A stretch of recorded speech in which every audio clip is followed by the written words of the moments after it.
অনেকে রোজা রাখে কিন্তু নামাজ পড়ে না, তাদের সম্পর্কে কি বলবেন?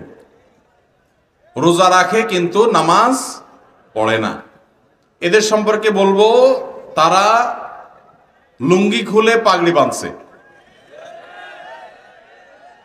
লুঙ্গি খুলে যদি কেউ পাগড়ি বাঁধে এই নিয়তে যে পাগড়ি বাঁধলে সওয়াব হবে, কিন্তু লুঙ্গি যে খুলে গেল সেটার জন্য কবিরা গুনাহ হবে, সেটার খবর তার।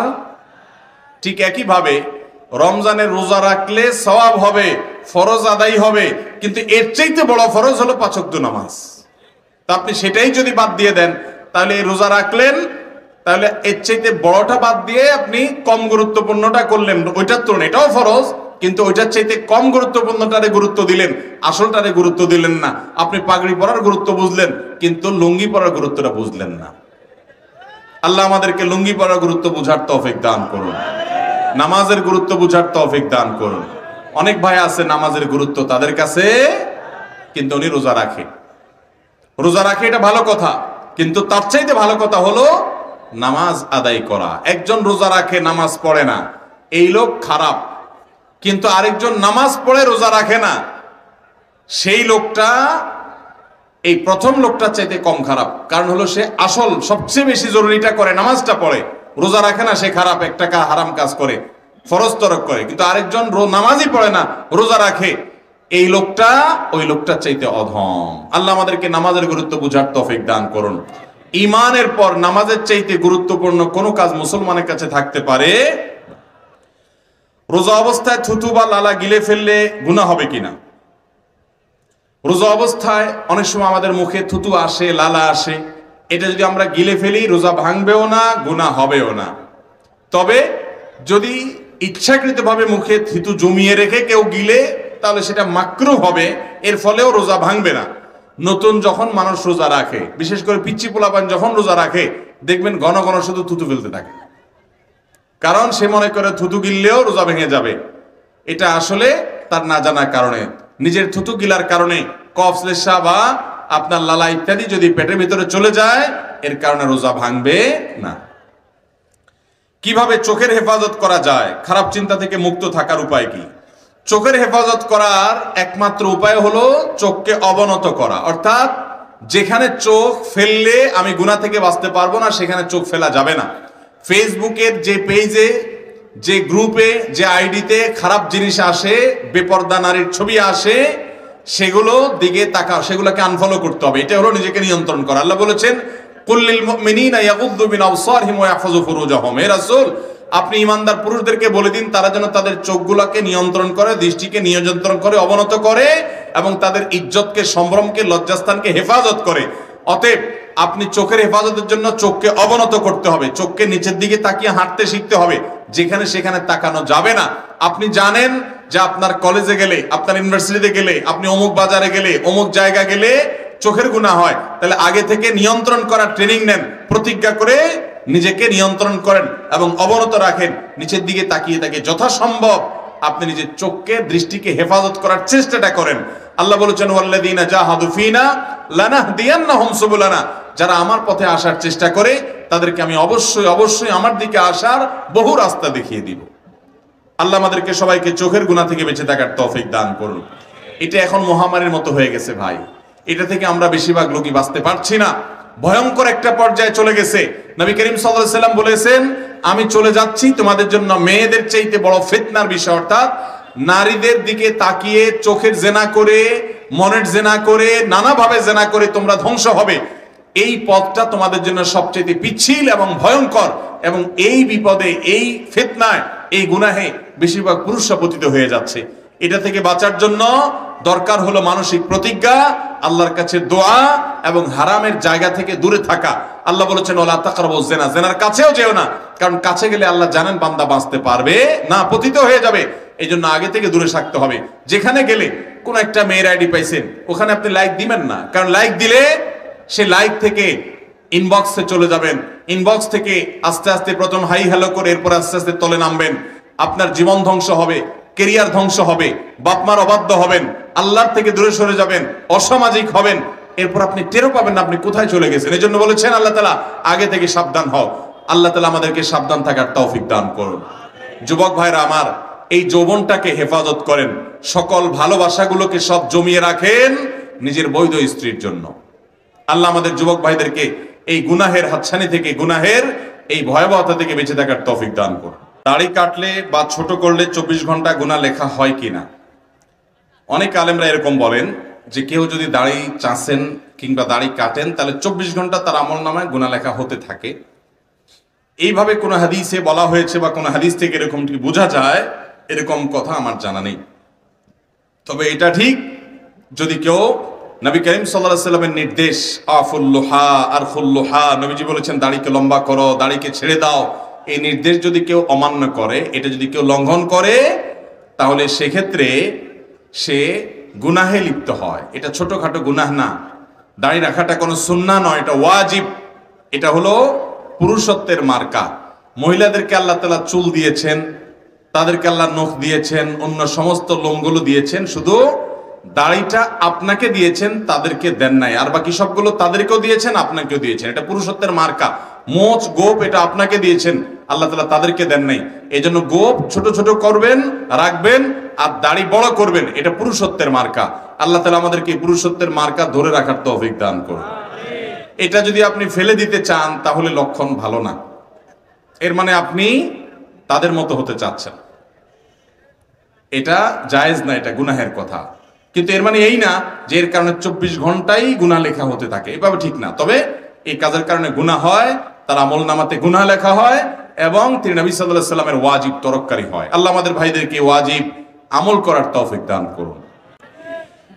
মোবাইলের মাধ্যমে বিয়ে সম্পাদন করা ইসলামের দৃষ্টিতে কতটুকু সঠিক বা জায়েজ? মোবাইলের মাধ্যমে যদি বিয়ের আয়োজন করতে চায় কেউ, ধরুন পাত্র বিদেশে আছে, পাত্রী দেশে, মোবাইলের মাধ্যমে বিয়ে সম্পাদন করতে চায়, তাহলে তার পদ্ধতি হলো যে বাহির থেকে পাত্র দেশে তার কোনো বন্ধুকে, ভাইকে, কাছের কোনো লোককে প্রতিনিধি বানাবে, ফোনে বলবে আমি তোমাকে দায়িত্ব দিলাম, অমুকের মেয়ে অমুক, এই মহারণার বিনিময়ে আমার পক্ষ থেকে তুমি প্রস্তাব করবা, কিংবা তারা প্রস্তাব করবে, আমার পক্ষ থেকে তুমি কবুল বলবা দুজন সাক্ষীর সামনে। এটা দায়িত্ব দিবে একজনকে, সে দায়িত্ব পালন করে বলবে আমার অমুক বন্ধু বা অমুক ভাইয়ের তরফ থেকে তার প্রতিনিধি হিসাবে আমি কবুল করলাম, তার তরফ থেকে সে যে আমাকে দায়িত্ব দিয়েছে তার পালনের অংশ হিসাবে। এটা ভিডিও কলেও হতে পারে, আরো ভালো হবে, আরো রিস্ক ফ্রি হবে। এটা কেন সে ডাইরেক্ট কবুল বলতে পারবে না কেন, সেটা অনেক দীর্ঘ আলোচনার বিষয়। ফিকহি সূক্ষ্ম কিছু বিষয় আছে যেগুলোর কারণে এটা জটিল। প্রতিনিধি বানানো যায় এভাবে, কিন্তু বিয়ের মতো সিরিয়াস ইস্যু এরকম ধোঁয়াশাপূর্ণ ভাবে দূর থেকে করবেন, সেখানে কে কবুল বলছে, কারটা হচ্ছে কারটা হচ্ছে না, ভুল জায়গা হচ্ছে কিনা, এরকম আশঙ্কা থাকে। এই জন্য প্রতিনিধির মাধ্যমে নিশ্চিত হয়ে সে প্রতিনিধির মাধ্যমে কবুল বলবে, এটা জায়েজ আছে। এভাবে ফোনে বিয়ে হতে পারে। এরপর প্রশ্ন হলো, রমজান মাসে শয়তানকে শৃঙ্খলাবদ্ধ রাখা হয়, হাদিসে আছে। প্রশ্ন হলো তাহলে মানুষ কিভাবে খারাপ কাজ করে? খুব দরকারি প্রশ্ন। আল্লাহ তাআলা রমজান মাসে শয়তানকে শৃঙ্খলায় আবদ্ধ করে রাখে, হাদিসে আসছে, অথচ রমজান মাসেও মানুষ শয়তানি করে কি করে না? তো শয়তান যদি আটক থাকে, মানুষ আবার শয়তানি কেমনে করে? এ হলো প্রশ্ন। এই প্রশ্নের উত্তর হলো, ভাই, শয়তানের কারণেই শুধু খারাপ কাজ মানুষ করে, ব্যাপারটা সেরকম না। আল্লাহ তাআলা কোরআনে কারিমে বলেছেন সূরা ইউসুফের মধ্যে, ইন্নান নাফসা লাআম্মারাতুম বিসসু, নিশ্চয় মানুষের ভেতরে যে প্রবৃত্তি আছে, এই প্রবৃত্তি মানুষকে খারাপ কাজের দিকে নির্দেশ করে। অতএব শুধু শয়তানই আপনাকে শয়তানি করতে বলে তা নয়, আপনার ভেতরকার মন বা প্রবৃত্তি যে আছে সেও আপনাকে খারাপের দিকে তাড়িত করে। আর দ্বিতীয়ত, একটা ফ্যানের সুইচ বন্ধ করার পরও কিছুক্ষণ ঘুরে শয়তান রমজানের আগে যে ডোজগুলা দিয়ে গেছে, ওই ডোজগুলা আরো কিছুদিন অ্যাক্টিভ থাকে। তো যার কারণে অনেক লোক শয়তানি থেকে বাঁচতে পারে না। আবার অনেক উলামা ইকরাম বলেছেন যে এখানে নবী সাল্লাল্লাহু আলাইহি ওয়াসাল্লাম যেটা বলেছেন, এর মানে হলো মেইন শয়তানকে শৃঙ্খলাবদ্ধ করা হয়, এর চেলাগুলা সেগুলা বাইরে থাকে, ওই চান্সে তারা কিছু শয়তানি মানুষকে দিয়ে করায়। এরপর প্রশ্ন হলো, গান বাজনা বাজিয়ে বিশ্ব ওরস শরীফ করা ইসলামে জায়েজ আছে কিনা? এটা হলো গাছের গোড়া কেটে আগায় পানি দেওয়ার মতো। করতেছে গান বাজনা, নাচানাচি, অবৈধ ঢলাঢলি, মেশামেশি, হারাম কাজ, শিরিক, কুফর, আবার নাম দিছে সেটা পবিত্র ওরস শরীফ। এটা যদি অপবিত্র না হয় তো আল্লাহর জমিনে আর অপবিত্র কোনটা হবে? যেখানে আল্লাহ ছাড়া অন্য কারোর নামে পশু জবে হয় সেটা কখনো পবিত্র হতে পারে, যেখানে আল্লাহর সঙ্গে শিরিক করা হয় সেটা কখনো পবিত্র হতে পারে, যেখানে আল্লাহর অবাধ্য থাকা হয়, সূরা লোকমানের 6 নম্বর আয়াতের খেলাফ করা হয়, নবী সাল্লাল্লাহু আলাইহি সাল্লামের হাদিসের খেলাফ করা হয়, গান বাজনা করা হয়, নাচানাচি ঢলাঢলি করা হয়, জেনার আয়োজন হয়, সেটা কখনো পবিত্র হতে পারে? অতএব এটা অপবিত্র জায়গা। ইসলামের নামে এরকম ভণ্ডামি, ভ্রান্ত কাজ, এটা কিয়ামত যত নিকটবর্তী হবে এর পরিমাণ তত বাড়তে থাকবে। আল্লাহ আমাদেরকে হেদায়েত দান করুন। এরপরে প্রশ্ন হলো, আমি একজন ব্যবসায়ী, আমার একটা জেন্টস দোকান আছে, আসছে রমজানে আমাদের ব্যবসায়িক সিজনে আমাদের প্রচুর টাকা ইনভেস্ট করতে হয়, সেজন্য আমি কিছু টাকা নিতে চাই, আমার হাতে টাকা নাই, আমার আত্মীয়দের কাছে হাওলাত চেয়েছি, কোথাও পাই নাই। আমার এক বড় ভাই বলেছে কিছু টাকা দিবে 1 মাসের জন্য, তবে ওনাকে আমার ব্যবসার লভ্যাংশ হতে কিছু টাকা দিতে হবে। এখন আমার প্রশ্ন হলো, ওনার থেকে এইভাবে টাকা নেওয়া জায়েজ হবে কিনা? যেহেতু উনি লসের হিসাবে নাই, জানালে উপকৃত হব। যদি আপনার বন্ধু আপনাকে টাকা দেয় ব্যবসায় আর বলে আমাকে লাভের ভাগ দিবা, তাহলে আপনি তাকে নিতে পারেন এই শর্তে যে লাভ লস দুইটার ভাগ তুমি নিতে হবে। তাহলে সেক্ষেত্রে তুমি টাকা ইনভেস্ট করো এবং লাভের হারটাও ঠিক করতে হবে যে কত % লাভ।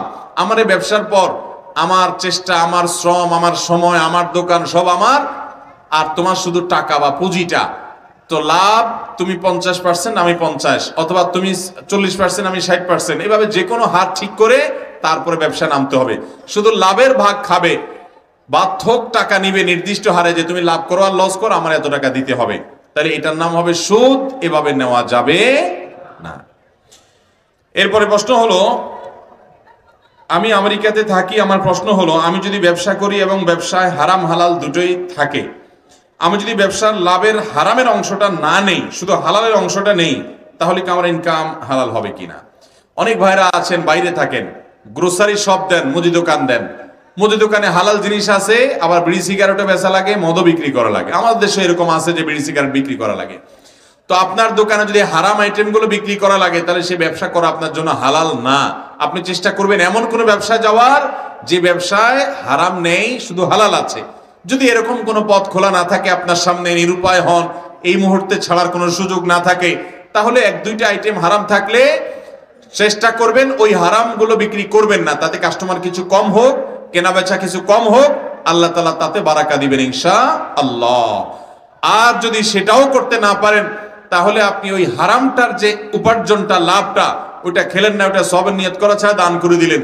এটা করলে আল্লাহর কাছে নাজাত পেতে পারেন, আশা করতে পারেন, কিন্তু আপনি হারামে লিপ্ত ঠিকই হয়ে গেছেন এবং আপনি ইতিমধ্যে আপনার উপার্জনকে হারাম দিয়ে মিশিয়ে ফেলেছেন। বিধায় চেষ্টা করতে হবে হারামকে না করার। হারামকে না করার জন্য মেরুদণ্ড লাগে, ইমানি শক্তি লাগে, এটা দুর্বল ইমানদাররা পারে না। আল্লাহ আমাদেরকে তৌফিক দান করুন।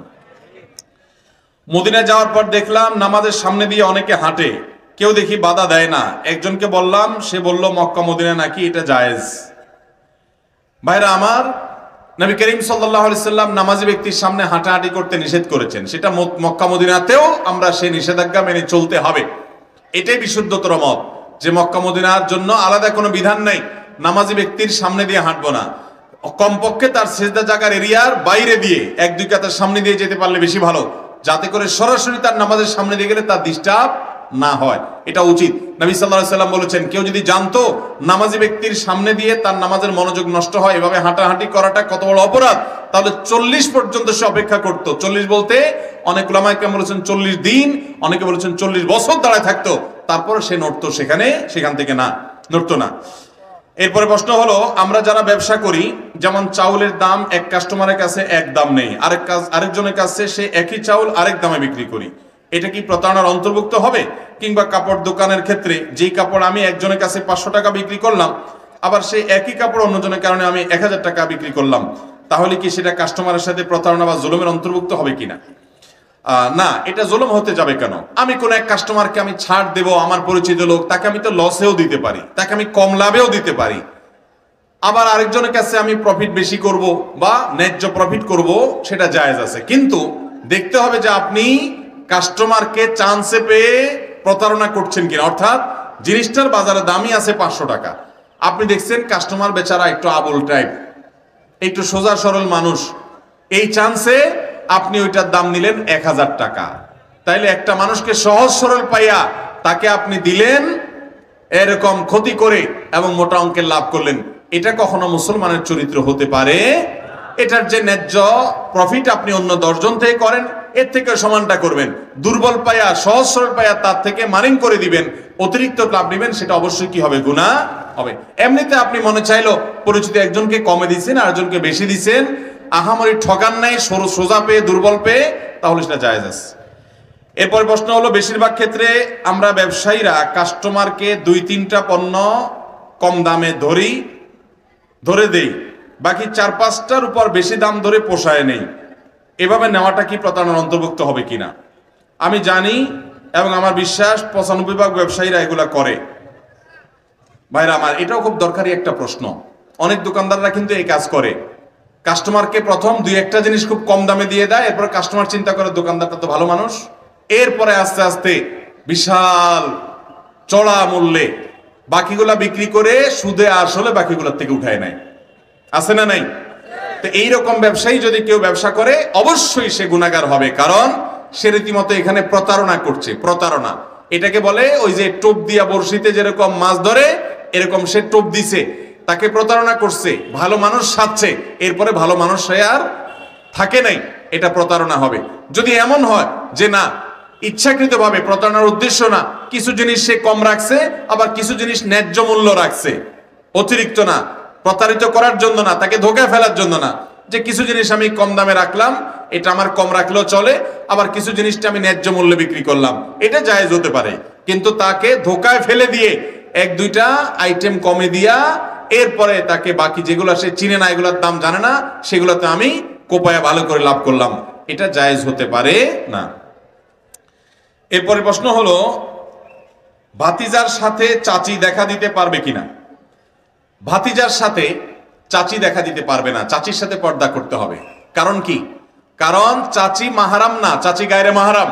চাচা যদি মারা যান অথবা চাচা যদি চাচিকে তালাক দেন, তাহলে ভাতিজা চাইলে এই ভদ্র মহিলার ইদ্যত পালন করার পর কোন সময় বিয়ে করতে চাইলে করতে পারবে। তো যার সাথে বিয়ে করার পসিবিলিটি বা সুযোগ আছে সে হলো গায়রে মাহারাম, তার সাথে অবশ্যই পর্দা মেনটেন করতে, কারণ ওখানে রিস্ক আছে। যার সাথে বিয়ের কোনো সুযোগ নেই, নিজের আপন মা, বোন, মেয়ে, তাদের সাথে কোনো পর্দা নাই, কারণ এখানে আলহামদুলিল্লাহ রিস্ক নাই। যাকে বিয়ে করার সুযোগ আছে, মনে তাকে নিয়ে বাজে চিন্তা করার আশঙ্কা অনেক বেশি থাকে, এই জন্য চাচির সাথে পর্দা করতে হবে, মামির সাথে পর্দা করতে হবে। এই মানুষগুলোর সাথে আমরা অনেকে পর্দা করি না, ঠিক না বেঠিক?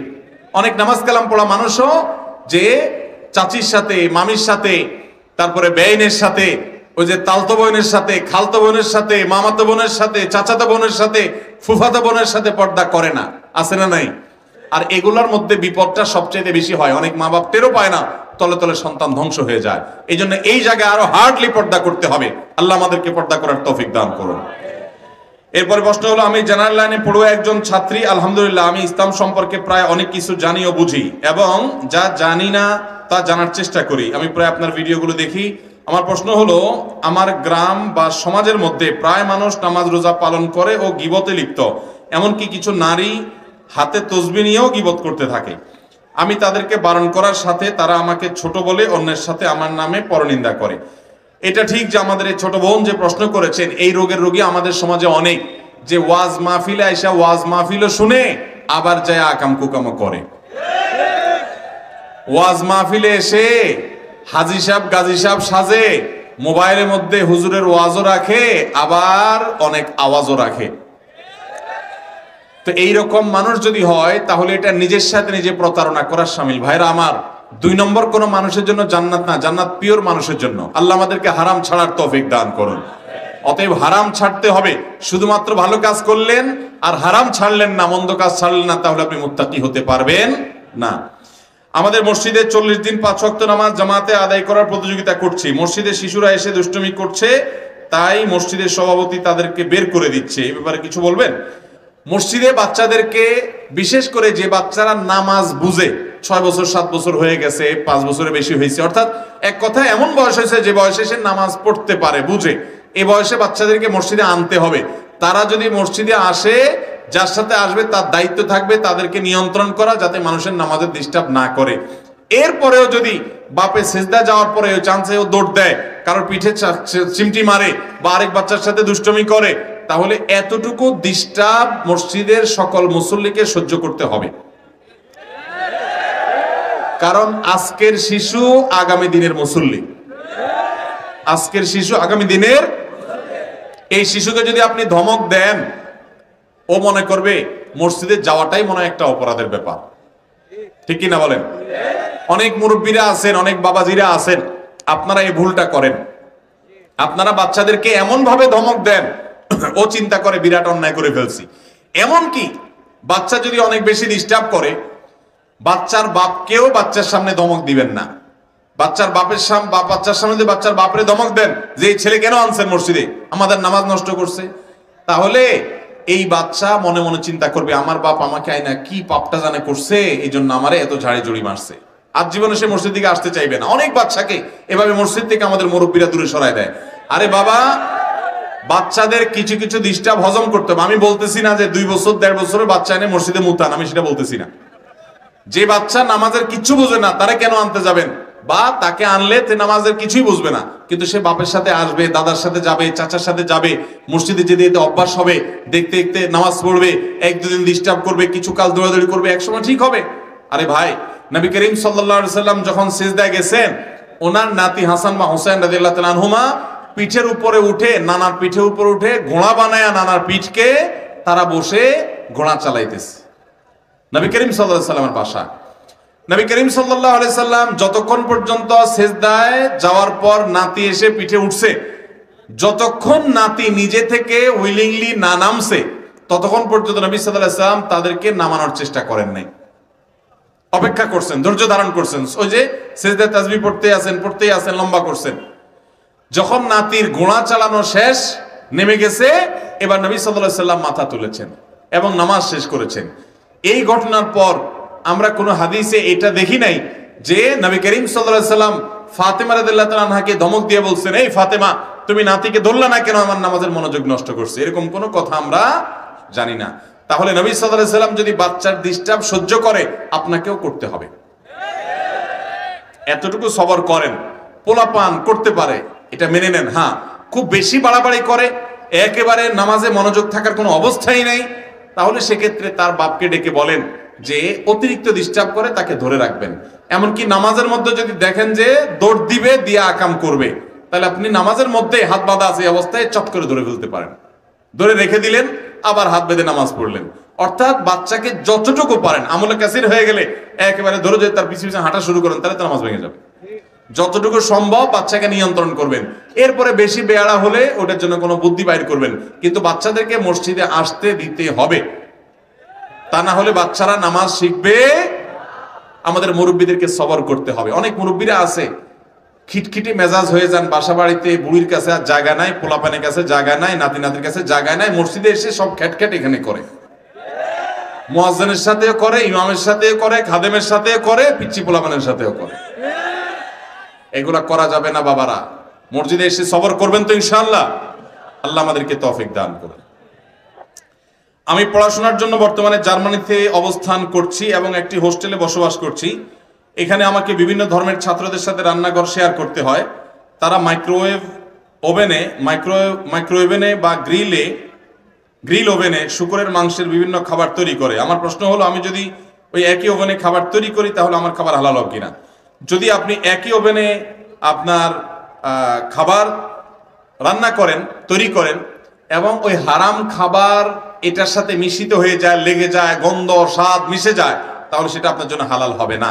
আর যদি এটা পরিষ্কার করে নেন, ওর কোনো গন্ধ আলামত কোনো কিছু হালাল খাবারে আসে নাই, যেমন একই পাত্রে সে রান্না করছে, আপনি ধুয়ে পাক সাফ করে আপনি সেটাকে সহি পদ্ধতিতে পবিত্র করার পর রান্না করেন, সেটা যেরকম হালাল হবে, এখানে সেরকম পাক সাফ করলে তারপরে কি হবে? হালাল হবে।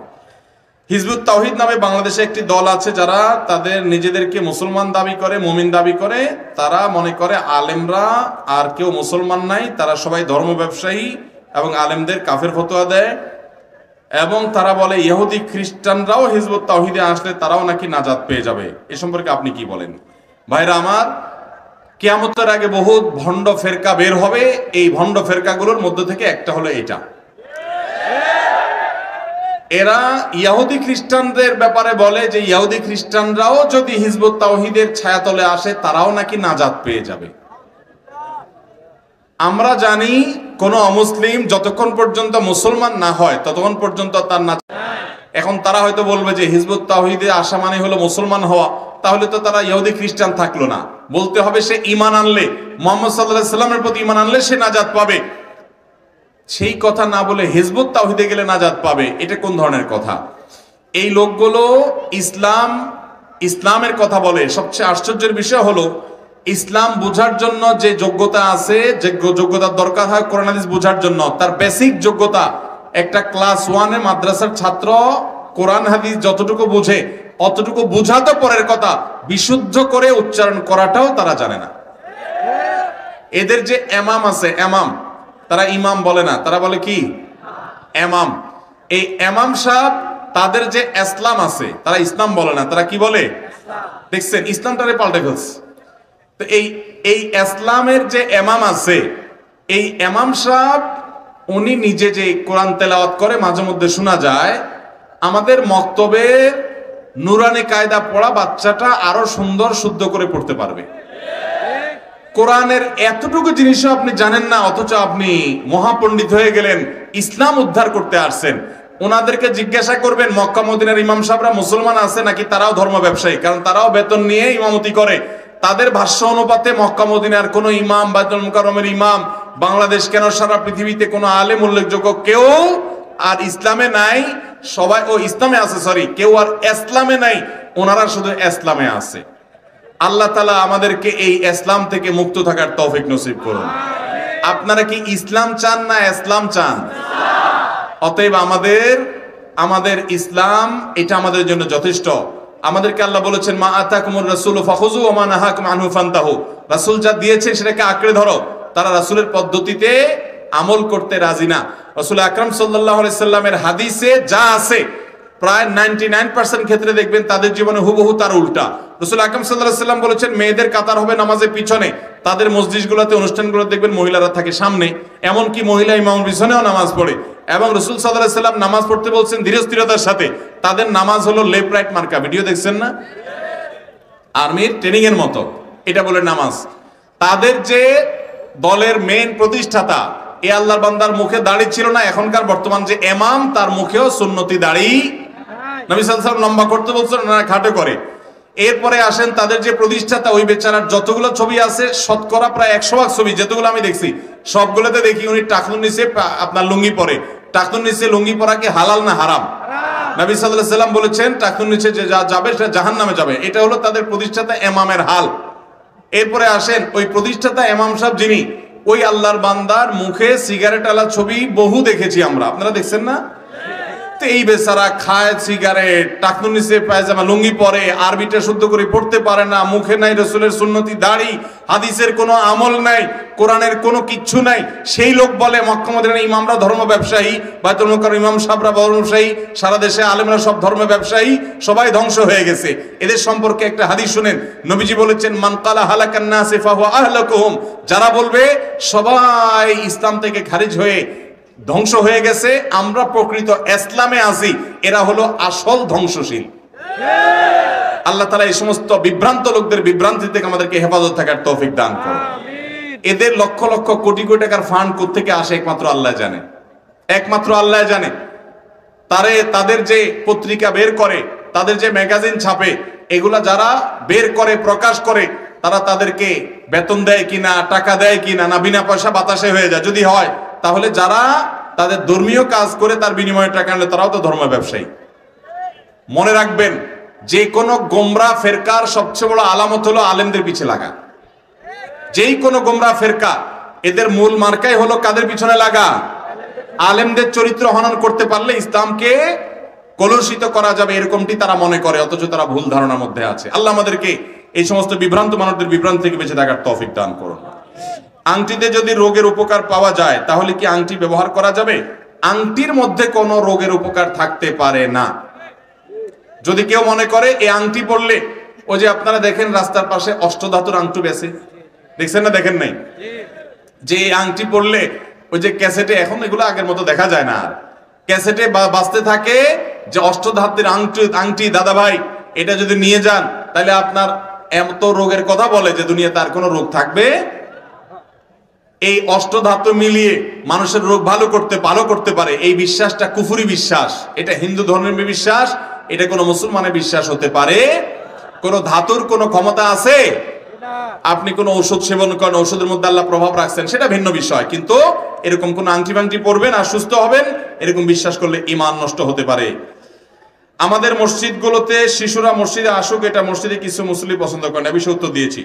আমরা জানি টাকনুর নিচে প্যান্ট বা পায়জামা পরিধান করা সর্বাবস্থা হারাম, কিন্তু এখানে দেখা যায় বিভিন্ন আরব দেশের বেশিরভাগ মানুষ নামাজ পড়ার সময়ও টাকনুর নিচে প্যান্ট বা পায়জামা বা জুব্বা পরে। এ বিষয়ে কোরআন হাদিস কি বলে? এটা কোনো প্রবাসী ভাই প্রশ্ন লিখেছেন।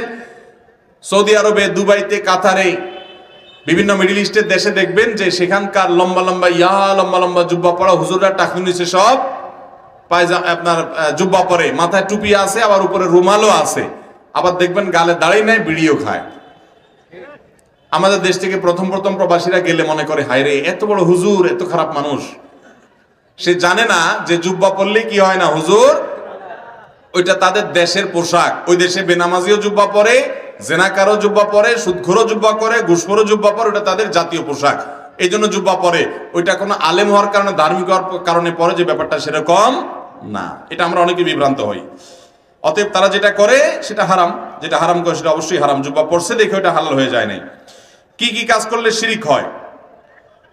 যে সমস্ত কাজ আল্লাহর সাথে অন্য কাউকে সমকক্ষ সাব্যস্ত করে সেগুলো সবগুলো শিরিক হয়। যেমন আমরা দোয়া করব আল্লাহর কাছে, আপনি যদি কোনো মাজারে গিয়ে কোনো মাজারওয়ালার কাছে দোয়া করেন, কোন পীর সাহেবকে মনে করেন তার অলৌকিক ক্ষমতা আছে, তিনি যা খুশি তা করতে পারেন, আল্লাহ যা পারেন এটা যদি অন্য কারোর জন্য সাব্যস্ত করেন, ইবাদত আল্লাহকে করবেন এটা যদি আরেকজনকে করেন, সেজদা আল্লাহকে দিবেন এটা যদি অন্যজন কেউ দেন, দোয়া আল্লাহর কাছে করবেন এটা যদি আরেকজনের কাছেও দেন, জীবিত মৃত কোন পীরের কাছে, কোন মাজারের কাছে দেন, এগুলা শিরক হবে। গোলামি শুধু আল্লাহর হবে। গোলামি কার হবে? সেই গোলামি যদি আপনি কোনো মানুষে করেন তাহলে কি হবে? সেটা শিরক হবে। আমরা বিগত কয়েক বছর যাবত মাহফিলের আয়োজন করে আসছি। দেখা যায় মাহফিলের জন্য হুজুর দাওয়াত করতে গেলে অ্যাডভান্স দিতে হয়, এমনকি কোন হুজুরকে মাহফিলের সম্পূর্ণ পেমেন্ট প্রদান করতে হয়। এটা কতটা সঠিক? দেখুন, আপনাকে এরকম হুজুর আনতে বলছে কে যে হুজুর ফুল পেমেন্ট করা ছাড়া ওয়াজ করবে না? আপনাকে বলছে কে? আপনি ওয়াজের জন্য এমন কিছু মানুষ দেখবেন যে মানুষের মধ্যে আল্লাহর ভয় আছে, ইখলাস আছে, তাকওয়া আছে, আল্লাহকে খুশি করার জন্য দাওয়াতের মানসিকতা নিয়ে কাজ করে। আপনি সেরকম মানুষ খুঁজবেন। শুধুমাত্র বক্তাদের দোষ দিয়েন না। আমি তো অনেক আয়োজকদের ব্যাপারেও জানি তারাও বাটপারি করে। আমি এক মাহফিলে গেছি, খামের মধ্যে টাকার সাথে কাগজ ভরে এরকম মোটা করে দিস। কোনো দরকার ছিল না, টাকা না দিলেও তো ঝগড়া করতাম না তো, কিন্তু 2 নম্বরই করার দরকার ছিল। আবার আমি এক মাহফিলে গেছি, আমাকে একজন বলল হুজুর আপনাকে নাকি আনতে 70,000 লাগে, তো প্রবাসীর কাছে বলছে যে হুজুরের আনতে এটা লাগে। প্রবাসী বলছে ঠিক আছে, উনি আসলে আমি ওইটা পুরোটা দিয়ে দিব। আচ্ছা ঠিক আছে। তো এর থেকে ঠিকই 70,000 নিয়েছি, কিন্তু আমার তো 70,000 দেয়নি, বাকিটা মারিং কাটিং করে ফেলছে।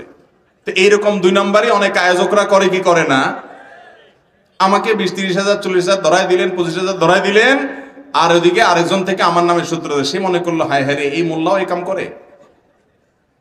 সে তো আমার সম্পর্কে খারাপ ধারণা করে বসে থাকলো। আল্লাহ আমাদেরকে ওয়াজ মাহফিল ইখলাসের সাথে আয়োজন করা এবং ওয়াজ মাহফিলে ওয়াজ করার তৌফিক দান করুন। ওয়াজকে ব্যবসা বানালে চলবে না, এটা দাওয়াতের মাধ্যম, এটা দাওয়াতের মাধ্যম। সেটা আয়োজকদেরকেও মাথায় রাখতে হবে, আলেমদেরকেও মাথায় রাখতে হবে। অনেক আয়োজকরা আছে মিথ্যা কথা বলে। কিরকম মিথ্যা কথা বলে আমি বলি? বলবে হুজুর টাকা পয়সা কোনো ব্যাপার না, এরপর দেখা যাবে গাড়ি ভাড়ার টাকাও দেয়নি। আমি এক জায়গায় গেছি, 6,000 টাকা দিছি, গাড়ি ভাড়ার টাকা উঠে না, তেল খরচের টাকা উঠে না। আবার অনেকে আলহামদুলিল্লাহ অনেক বেশি দেয়। কিন্তু আমি বলতেছি অনেক আয়োজকরা মিথ্যা কথা বলে। মাহফিল আয়োজন করে মিথ্যা কথা বললে হবে কেন? বলে হুজুর এই যে আধা কিলোমিটার, আসলে 15 কিলোমিটার। কারণ হুজুরের 15 কিলোমিটার বললে হয়তো যাবে না, এই জন্য ডাহা মিথ্যা কথা বলে। এগুলো কি জায়েজ আছে? ভাইরা আমার, অনেক যুবক ভাইরা আছেন মাহফিলের জন্য রাত পরিশ্রম করেন, দিন কি দিন পরিশ্রম করেন, কিন্তু আল্লাহ মাফ করুক এখানেও থাকতে পারে যে আগামীকাল ফজর নামাজটা পড়বে না মসজিদে। এই মাহফিল করে কিছু হবে, কে শিখেছে আপনার এটা? আপনার মাহফিল করার চাইতে আগামীকাল ফজর নামাজ পড়ার গুরুত্ব অনেক। আল্লাহ আমাদেরকে বোঝার তৌফিক দান করুন। আমি আমার বাবার বড় সন্তান, আমার আর কোনো ভাই নাই, 6 বোনের এক ভাই আমি আমার ছোটবেলা থেকে সকল বোনের পড়ালেখা থেকে শুরু করে বিয়ে পর্যন্ত সব বহন করে আসতেছি। আমার বাবা আমার বোনদের সম্মতি ক্রমে বাবার বসত ভিটা আমার নামে লিখে দিলেন, এতে কি আমার বাবার মৃত্যুর পর কোনো আযাব হবে কিনা? ভাইরা আমার, এটা আমাদের প্রতিটা ফ্যামিলিতে, প্রায় আমাদের দেশে এই পরিস্থিতির শিকার হই, আমরা মুখোমুখি হই। অর্থাৎ বড় ভাই যিনি উপার্জন করেন উনি বোনদের বিয়ে শাদী করা লাগে, ছোট ভাইদের পড়ালেখার খরচ দেওয়া লাগে, সব দেওয়া লাগে। এই জন্য এক পর্যায়ে বাপ এসে সব তার নামে দিয়ে দেয়। ভালো করে বুঝে রাখেন, আমাদের লেনদেনগুলো হতে হবে অত্যন্ত ক্লিয়ার কাট। আমরা ক্লিয়ার কাট করি না, বাপ মারাও গোজামিল রাখেন, ওই ছেলে মেয়েরাও গোজামিল রাখেন, এরপরে যায় বেশরিয়তি কাজ করে বসেন। শরীয়ত বলতে গেলে তখন এবার মনে হয় আপনার উপর জুলুম হয়ে গেছে। গোজামিল কিভাবে দূর করবেন আমি বলি। আপনি যদি বাবার বড় সন্তান হন, আপনার বাবার যদি আপনার ভাই বোনদের ভরণ পোষণ দেওয়ার, খরচ খরচা চালানোর ক্ষমতা থাকে, তাহলে আপনার উপরে সেগুলো করা ফরজ না, এগুলো করবে আপনার বাবা, যেহেতু ওনার কি আছে, সামর্থ্য আছে। যদি ওনার সামর্থ্য না থাকে তাহলে সেক্ষেত্রে আপনার উপরে কর্তব্য এটা। বাবার কোনো সামর্থ্য নাই, আপনি বড় ভাই, আল্লাহ আপনাকে সামর্থ্য দিচ্ছেন, দাদা নাই, চাচা নাই, বা অন্য আপনারই সামর্থ্য আছে, তাহলে আপনি আপনার ছোট নাবালেক ভাই বোন থাকলে তাদের ভরণ পোষণ দেওয়াটা আপনার কর্তব্য। সেই কর্তব্য আদায় করে আপনি বাপ থেকে জমি নিতে পারবেন না, কারণ আপনি কর্তব্য পালন করেছেন। আর যদি আপনার বড় বোন থাকে, ভাইরা প্রাপ্তবয়স্ক হয়ে যায়, তাহলে তাদের বালেগ হওয়ার পর তাদের দায়িত্ব নেওয়া আপনার উপরে ফরজ না, কিন্তু নৈতিক দায়িত্ব, যে তারা এখনো পড়ালেখা করে, এখনো কর্মক্ষম হয় নাই, আপনি সহযোগিতা করলেন, আল্লাহ আপনাকে আজর দিবে, বিনিময় দিবে। ওইটার বিনিময়ে তাদের সম্পদ যদি আপনি নিয়ে যান, তাহলে আপনি ভাই হিসাবে আর কি উপকার করলেন? আপনি তাদের সার্ভিস দিলেন, বিনিময়ে সম্পদ সব নিয়ে নিলেন, তাদেরকে দিলেন না, বঞ্চিত করলেন। তাহলে তো আপনি রীতিমতো ওই হোটেলওয়ালার মতো বিজনেস করলেন, যে আপনি সার্ভিস দিলেন আবার তাদের জমি নিলেন, লাভ হলো কি? এই জন্য এই সমস্ত ক্ষেত্রে ছাড় দিবেন। অনেক ভাইরা আছে দিতে দিতে সব উজাড় করে দেয়, এরপরে বলে আমার তো কিছু নাই। আপনাকে এরকম উজাড় করে কেউ দিতে বলে নাই, আপনার নিজেরটা রাখেন, তাদের জন্য যতটুকু পারেন ততটুকু দেন, সামর্থ্য অনুযায়ী আল্লাহর কাছে সওয়াব পাবেন। এবং বাবা যদি আপনাকে সব লিখে দেয়, অন্য সন্তানদেরকে না দেয়, বাবা গুনাহগার হবে। হ্যাঁ, যদি এমন হয় আপনি বাবাকে লোন দেন, ঠিক আছে বাবা, আপনার তো ছেলে মেয়েকে পালা দরকার, আমি আপনাকে লোন দিলাম, বা আপনার এই কাজটা করা দরকার, একটা ছেলে বিদেশ পাঠাতে চাচ্ছেন, আমি লোন দিলাম, তাহলে বাবার জমি বিক্রি করে আপনার লোন পরিশোধ করতে পারে। অর্থাৎ লেনদেন হবে ক্লিয়ার কাট, হয় লোন দিবেন, লোন পরিশোধ করবেন, আর দান করবেন, তার বিনিময়ে আবার জমি সব নিয়ে নেবেন, এটা জায়েজ হবে না। শবে বরাতের আমল করণীয় এবং বর্জনীয় কি? মধ্য শাবানের রাত, যেটাকে আমরা শবে বরাত বলি, এই রাতের ফজিলত সম্পর্কে একটি হাদিস পাওয়া যায় যে আল্লাহ রাব্বুল আলামিন এই রাতে বান্দাদিগের প্রতি দৃষ্টিপাত করেন, এবং হিংসুক ছাড়া, মানুষের পিছনে হিংসা করে, বিদ্বেষ করে এই লোক ছাড়া, এবং শিরকে লিপ্ত মানুষ ছাড়া আল্লাহ তাআলা সবাইকে সাধারণ ক্ষমা ঘোষণা করেন। তো এই জন্য এই ক্ষমা পাওয়ার জন্য আমরা চেষ্টা করতে পারি, এবং হিংসা এবং শির থেকে মুক্ত করবো, এটাই হলো আমল। এর বাইরে কোনো আমল, বিশেষ করে আমরা যখন আমাদের দেশে দেখি দলবদ্ধভাবে মসজিদে সবাই মিলে রাত্রি যাপন করে শবরাতে ইবাদতবন্দি করে, এরকম দলবদ্ধ কোন ইবাদত, এমনকি অনেকে মনে করে যে এত রাকাত নফল নামাজ পড়তে হবে, প্রথম রাকাতে এই সূরা এতবার পড়তে হবে, এরকম কোনো কথা কোরআন হাদিসে কোথাও উল্লেখ। আপনি অন্য 10টা রাতে ইবাদতবন্দির মতো এই রাতেও চাইলে নফল নামাজ পড়তে পারেন। আবার আইয়ামে বীজের রোজা, চন্দ্র মাসের 13, 14, 15 রোজা রাখছেন, সেই হিসাবে রোজা রাখতে পারেন। শাবান মাসে রোজা রাখেন, সেই হিসাবে রোজা রাখতে পারেন। এর বাইরে এই রাতকে কেন্দ্র করে আমরা অনেকে মনে করি এ রাতে ভাগ্য ঠিক হয়। শবে রাতে মানুষ সবচেয়ে বেশি মসজিদে যায় আমাদের দেশের, কারণ কি বলেন তো? অন্য কোন রাতে মানুষ এত মসজিদে যায়? আজীবন জীবনে নামাজ এক ওয়াক্তও পড়ে না ওই লোকও শবে রাতে মসজিদে যায়। কারণটা কি? কারণ সে মনে করে যে এই রাতে আল্লাহ ভাগ্য নির্ধারণ করে, অতএব এই এক রাতে ইবাদত বন্দি করে আল্লাহর সাথে বাইল দিয়ে যদি সারা বছরের ভাগ্যটা ভালো করে ফেলা যায়, মন্দ কি? এটা হলো তার ভুল ধারণা। ভাগ্য নির্ধারণ হয় লাইলাতুল কদরে, শবে বরাতে না। সূরা দুখানের 3 এবং 4 নম্বর আয়াত দেখেন, আল্লাহ বলেছেন যে রাতে কোরআন নাজিল হয়েছে, একই রাতে আল্লাহ তাআলা গুরুত্বপূর্ণ বিষয়গুলো ধার্য করেন। কোরআন নাজিল হয়েছে কোন রাতে? শবে কদরে। আল্লাহ আমাদেরকে সঠিকটা বোঝার তৌফিক দান করুন। তবে এ রাতে ওই যে আল্লাহ তাআলা বান্দাকে সাধারণ ক্ষমা ঘোষণা করেন, আল্লাহর সাধারণ ক্ষমা ঘোষণার জন্য আমরা চেষ্টা করতে পারি। আমাদের সমাজে নারীরা স্বামী মারা গেলে স্বামীর দাফন কাফনের পর বাবার বাড়িতে চলে যায়, ইদ্যত পালন করে না, এটা জায়েজ আছে কিনা?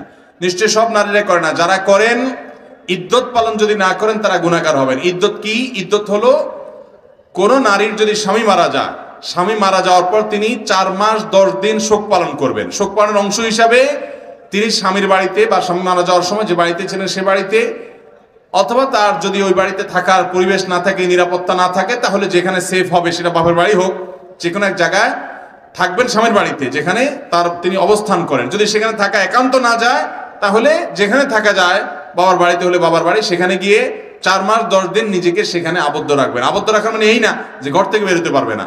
এর মানে হলো তিনি একান্ত নিরুপায় না হলে বাজারে যাবেন না, বাহিরে যাবেন না, বিয়ে শাদী অনুষ্ঠান এগুলোতে যাবেন না, তিনি শোক পালন করবেন। অসুখ হলে ডাক্তারের কাছে যেতে পারেন, খুব নিরুপায় হলে বাইরে কোথাও যেতে পারেন, এছাড়া তিনি ওখানে অবস্থান করবেন। সাজগোজ করবেন না, গহনাগাটি পরবেন না। এটা হলো নারীর ইদ্যত স্বামী মারা যাওয়ার পরে 4 মাস 10 দিন পর্যন্ত। এটা করা জরুরি, ওয়াজিব। এবং তিনি কোনো বিয়ে শাদীতে কারোর সাথে আবদ্ধ হবেন না, এই সময়টা অপেক্ষা করবেন। এটা হলো শোক পালন, এটা ওয়াজিব। না করলে তিনি গুনাহগার হবেন।